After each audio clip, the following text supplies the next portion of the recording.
Tonight, after a family of 7 died from carbon monoxide poisoning, we're hearing from experts on how to make sure your family isn't faced with the same tragedy. Plus, the jury has reached a verdict in the Kim Potter trial, the sentence the former officer is facing. And booster shot required, the message from a Duluth business on its vaccine rules. From CBS3 Duluth, this is the CBS3 News at 6. Good evening, I'm Kristen Bakke. And I'm Briggs LaSavage. Thanks for joining us. Carbon monoxide is to blame for 7 family members' deaths at a home in Moorhead over the weekend. Tonight, we're learning new details about how it happened. Law enforcement says inspectors didn't find any issues with the CO detectors the last time the home was checked out in September 2020. But during their recent investigation, authorities learned the carbon monoxide sensor wasn't working. They also found a CO detector in a cabinet with the batteries removed. That led to lethal levels in the home at the time of the family's death. Law enforcement is looking into a van in the garage and the furnace as possible contributors. A separate lab is also testing to see if there was any hydrogen cyanide, which comes from a vehicle's exhaust. If this is not present, this leaves the furnace. This lab test may take up to 8 weeks before we have any result. 5 of the victims were found in their beds. The mother and father were found just outside the bedroom area. They will all be laid to rest next week. Poison Control says with high levels of carbon monoxide present, things can turn deadly in just 5 minutes. CBS3's Bo Fogel spent the day talking to experts about what you can do at your home to avoid a tragedy. Bo.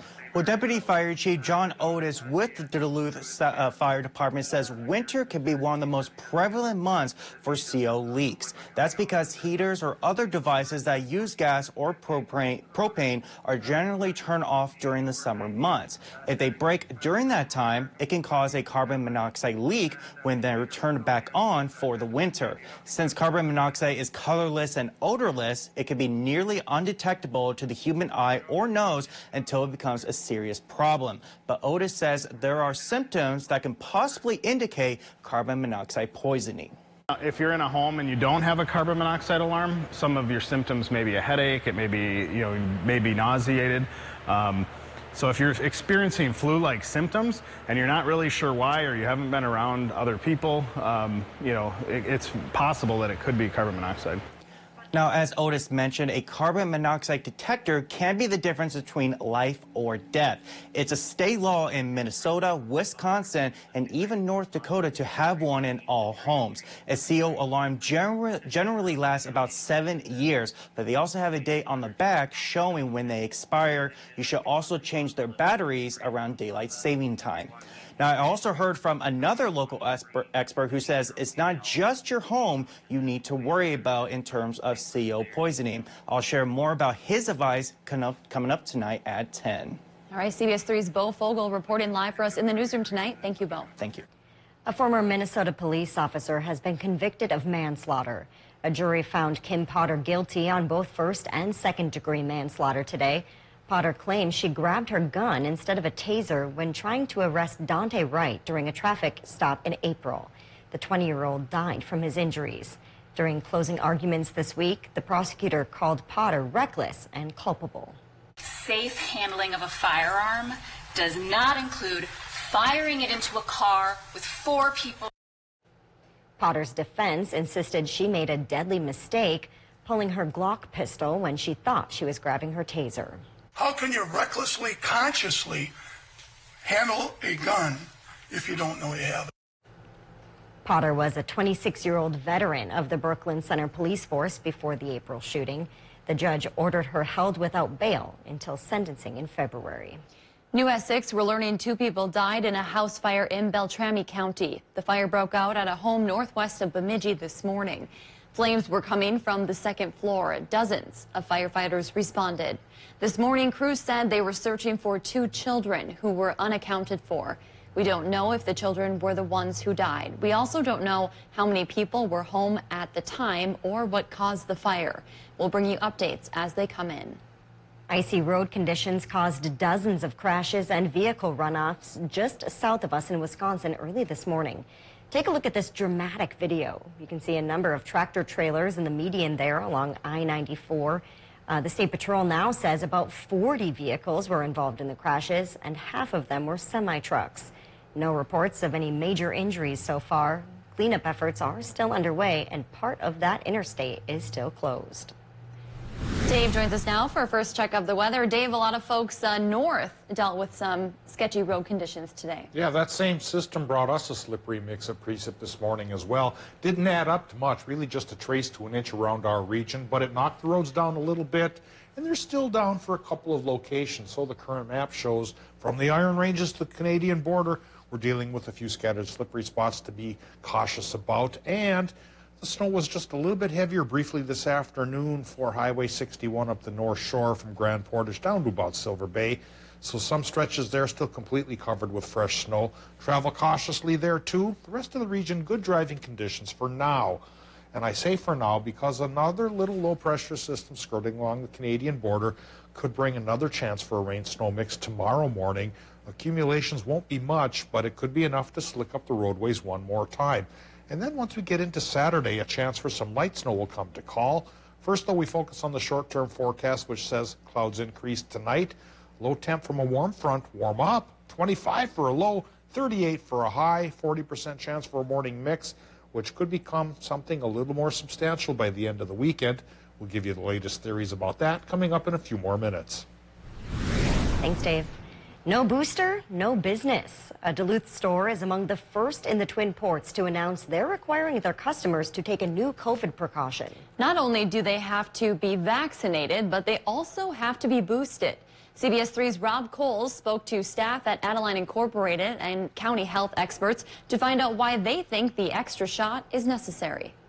At Adeline Ink Hair Salon and the Peach Tattoo Shop in Duluth, the staff takes COVID safety precautions seriously. We have had a vaccine requirement since July of 2021. Staff say due to the nature of their work, it's a must. We see an average of 80 clients a week here, and we have to be in really close proximity with them. Before patrons can enter the building, staff say they check their vaccine status either electronically or physically. Starting in the new year, they'll be one of the first businesses in the Northland to publicly announce they'll require customers to be boosted as well. For the staff, they've seen firsthand the toll COVID can take. The reason we put this in place is because we've all had COVID. I had long COVID for 18 months. Owner Adeline Wright says she still suffers from long-term COVID symptoms and doesn't wish that on anyone else. I don't want to risk exposing myself or any of my customers or my community at large. Public Health Supervisor for St. Louis County, Stephen Leslie, says steps like this are important as the COVID risk could continue to increase in the new year. Our positivity rate is still, high. We're in that highly transmissible area in our county. Your best defense is going to be vaccination and boosters. And those experts say it's a defense that could be more necessary than ever in 2022. With this new Omicron variant, with how that looks in as far as transmissibility, it could get worse. St. Louis County says right now between 7 and 10% of residents who are getting tested for COVID are getting a positive result. A judge has temporarily halted a vaccine mandate for St. Paul City employees that was supposed to go into effect at the end of the month. St. Paul union groups, including police and firefighters, challenged the mandate, claiming it was an unfair labor practice and they weren't consulted. The pause will stay in place until more conversations can happen. The holidays are usually a time for celebration, but for those who have lost a loved one, it can be a much harder season. More people are missing relatives during the holidays due to the ongoing pandemic. A bereavement coordinator at a Central Wisconsin health clinic says the pain and suffering some of us feel largely stems from how we react to sudden change. She says avoiding the pain can make it worse. It's by ignoring the fact that we have pain. That we end up having more suffering. I think when we kind of gloss through that, that's where we have more complications. We have a link to resources for those who may be coping with the loss of a loved one on our website, CBS3Duluth.com. With Christmas Eve just hours away now, the Salvation Army is calling on the community to help them reach their Red Kettle goal. Over the past 34 days, people have donated nearly $190,000 at the Red Kettles in Duluth. However, the Salvation Army still needs about $31,000 to reach this year's goal. The kettles will be out through the end of the day tomorrow. The Red Kettle campaign is the Salvation Army's largest fundraiser of the year, funding programs such as daily hot lunches and homeless housing. Meanwhile, CBS3 is proud to share a major contribution to the Salvation Army this holiday season. Our parent company, Gray Television, has raised more than $500,000 so far. That money will go to the millions of people still picking up the pieces from a devastating tornado outbreak. More than 90 people in Kentucky and the surrounding areas died, and so many homes and businesses were destroyed. With the holiday season approaching, there's still a chance to donate to the Salvation Army and help those in the heartland. You can text HL Tornado to 51555. You can also call 1-800-SAL-ARMY or visit the Salvation Army's website. Still to come on Live Local CBS 3, this holiday season, many were worried the supply chain issues would make for a harder Christmas. But what about registering your car? We'll explain next. A warm front today pushed our high temperature to 25 degrees, 2 degrees warmer than normal. Tomorrow we could be pretty close to 40, but that may be the last warm day. Temperatures will go down on Saturday as snow chances go up. We'll talk about a rain-snow mix for tomorrow and then a snow chance for the weekend coming up after our break. Get your news on the go, the CBS3 mobile app. Mom, I'm here. Mom, where are you? Help! Mom? Without emergency protection, you risk your life. But with Life Alert, one press of a button can get you help fast. For a free Life Alert brochure, call 1-800-458-9565. That's 1-800-458-9565. Call now, 1-800-458-9565. For a free brochure, call 1-800-458-9565.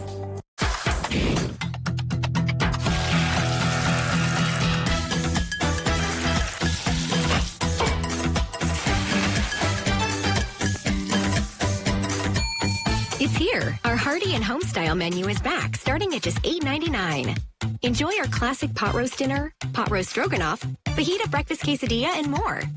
And treat the family to a delicious, fresh-baked pie from Perkins Holiday Bake Shop. Take one home or order online at perkinstogo.com. Contact Cloquet Flooring to get a free in-home consultation on any flooring installation. With Mohawk's premium flooring options and over 30 years experience, we can help you make those tough decisions. Give Cloquet Flooring a call or visit us at cloquetflooring.com. Cloquet Flooring.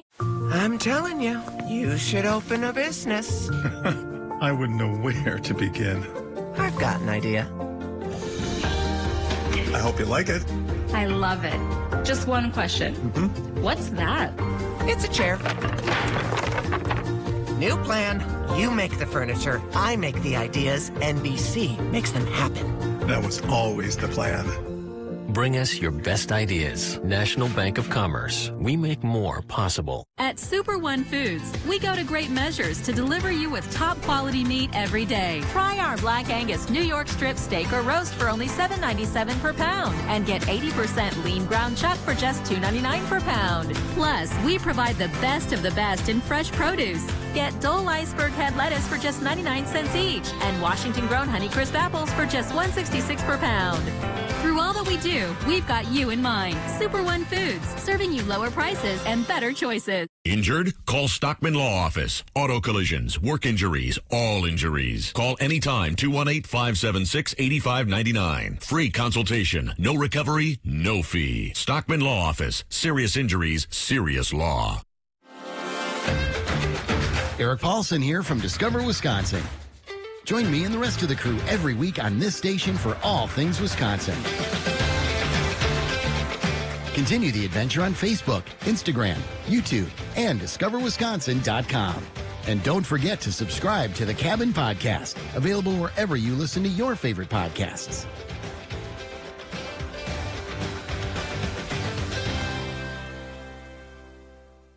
CBS3 News is brought to you by Fond du Lac Casino. CBS3 weather is brought to you by Lake Superior College. Now, the CBS3 Duluth Weather Max forecast with meteorologist Dave Anderson. Small low pressure system this morning brought small amounts of snow and a little bit of rain to the region. As far as snow totals went up north, that's where they were the heaviest. Some neighborhoods in Chisholm, at least according to the Coco-Ross reporting network, says 1.3 inches. Cabotogama, an inch even. Canyon, Tofty, Lutsen, half inch. Coleraine, only 0.2. And for the snow belt, well, not much snow this time around, just a trace in Mercer. Twin Ports over the hill, at least, we got a trace. I had a dusting on my car here this morning, so we'll call that a payoff as far as the snow goes. And we could pay off with another round of light stuff tomorrow morning with perhaps more rain than snow. So it could be slippery tomorrow morning. We'll talk about the odds of that happening and how long it'll stick around after we take a look, of course, at our current conditions from Duluth International Airport. Skies becoming cloudier again. Current temp is 17. Wind is easterly, southeasterly, 7 miles per hour. Relative humidity, that is 84%. And the wind at 7 miles per hour is enough to make a slight wind chill factor. It feels like 8 above, but at least that's above zero. You know, this time next week we could go below zero for actual air temperatures.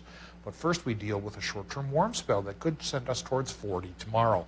Right now we're at 17 International Falls, 23 for Grand Rapids, and 25 towards Moose Lake, 19 Two Harbors, 16 in Superior, 15 for Ashland, 23 for our friends in Ironwood.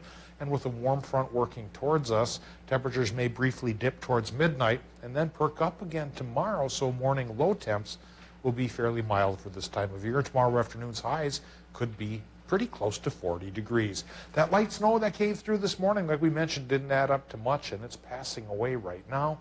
Clouds starting to filter back in, though, from our next low pressure system, which is parked right along the Canadian border here. There's that warm front that's sending temperatures up. This system here could bring a trace of precip with a little bit of rain-snow mix tomorrow morning. So tomorrow morning's commute could be a little bit slippery. Do be cautious. Another low pressure system farther to the west could bring some light snow for Saturday night.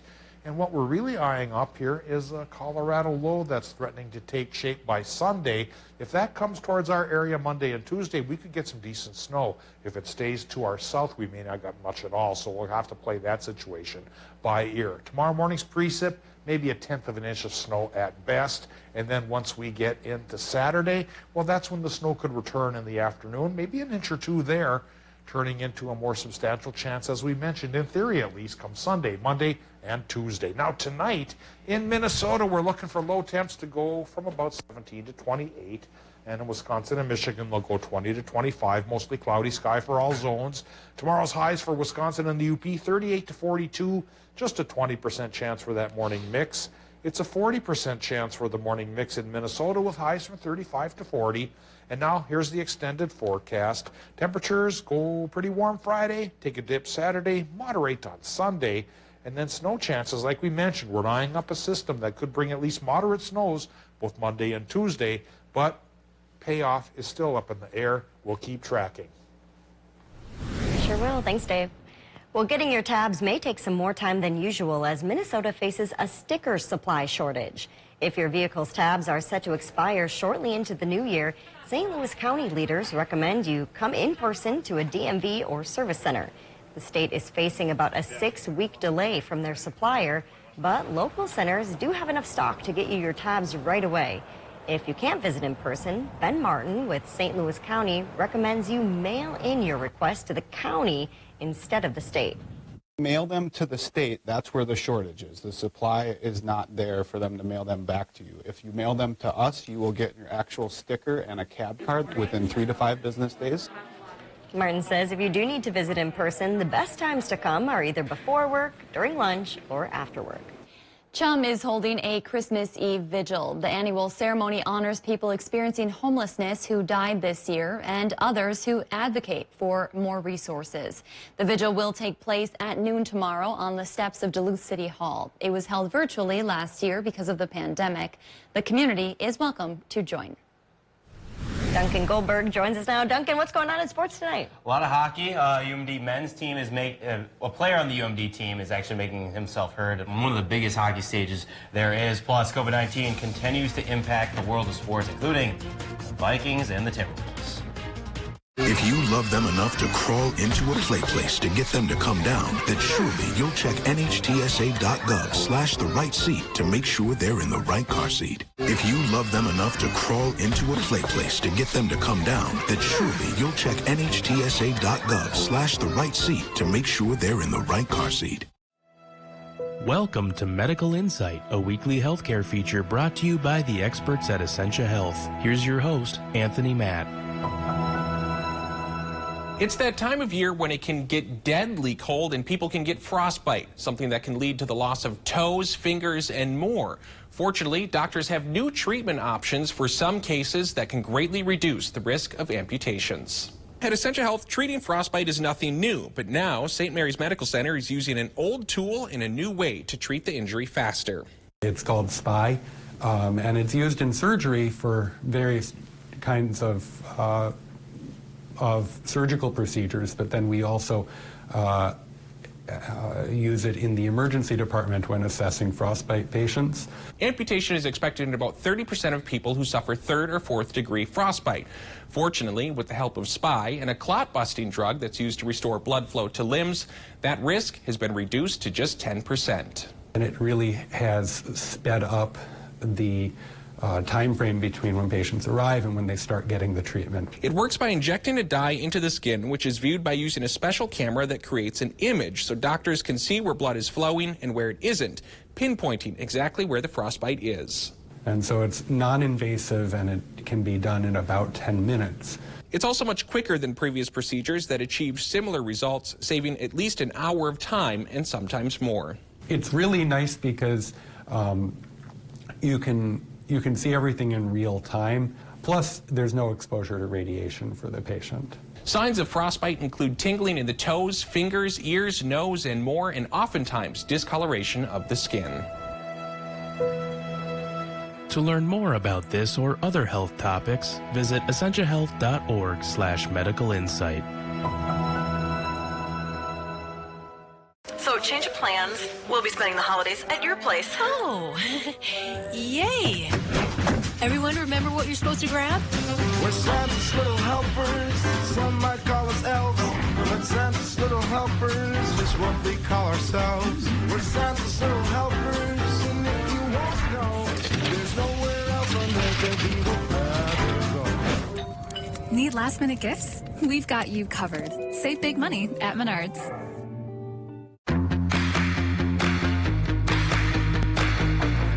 It's time appliances had a personality. Yours. Discover Cafe, the customizable appliance.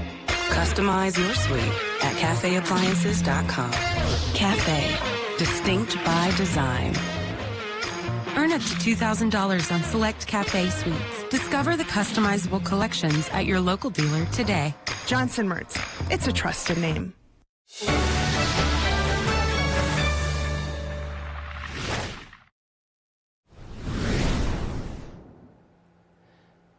The IIHF World Junior Championships are just a few days away in Alberta, Canada, and Team USA had their final tune-up today against Team Finland. The Americans leading 2-1 late in the third, and here comes UMD freshman Dominic James. He cleans up the loose puck in front of the net, making it 3-1 USA. Initial shot was from Chaz Lucius, so it's a Gopher and a Bulldog connection. The game didn't count for anything, but it turned into a total USA collapse. The Finns found 2 goals in the final 8 minutes, and then in overtime, Ronnie Hervinen found a game winner. It's a disappointing 4-3 loss for Team USA. The real games, they start this weekend. The Americans open against Slovakia on Sunday.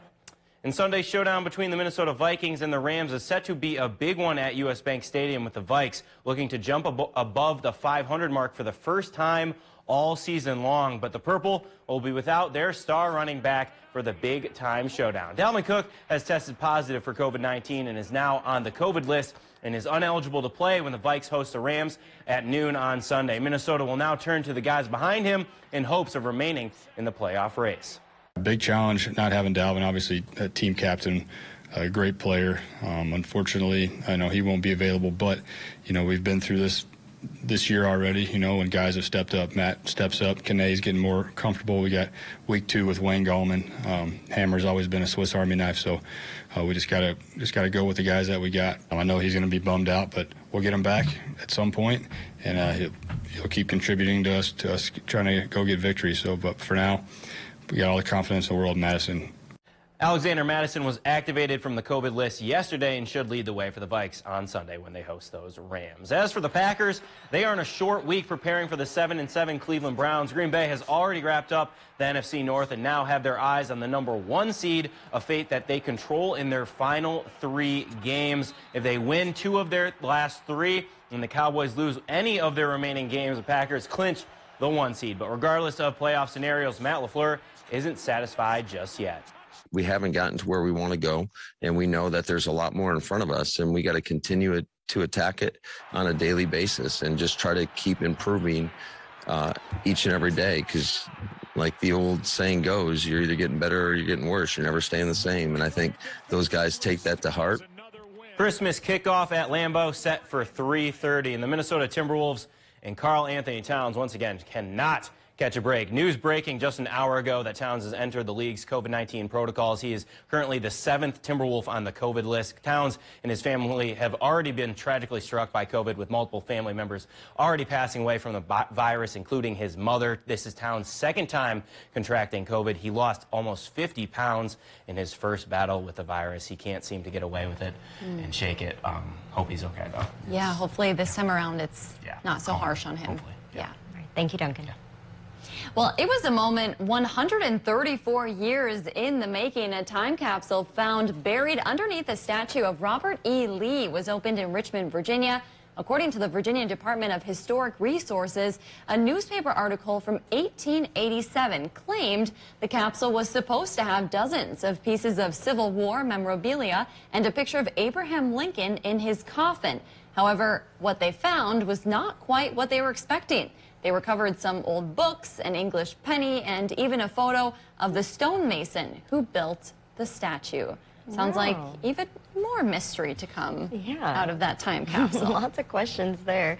Dave, I think a lot of us, too, are wondering about all these snow chances in our future this week. Yeah, those are our weather questions. And tomorrow morning, there's a chance for a rain-snow mix that may slick things up for the morning commute, but that should ease away and go away by Christmas Eve. Getting into Saturday, another chance of snow returns in the evening. 30% chance beginning with light stuff, could add up to an inch or 2.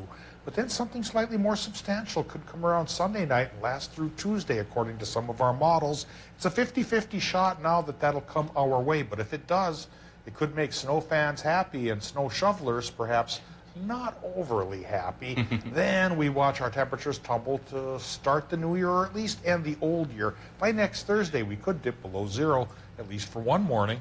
All right. Thanks, Dave. Thanks for joining us.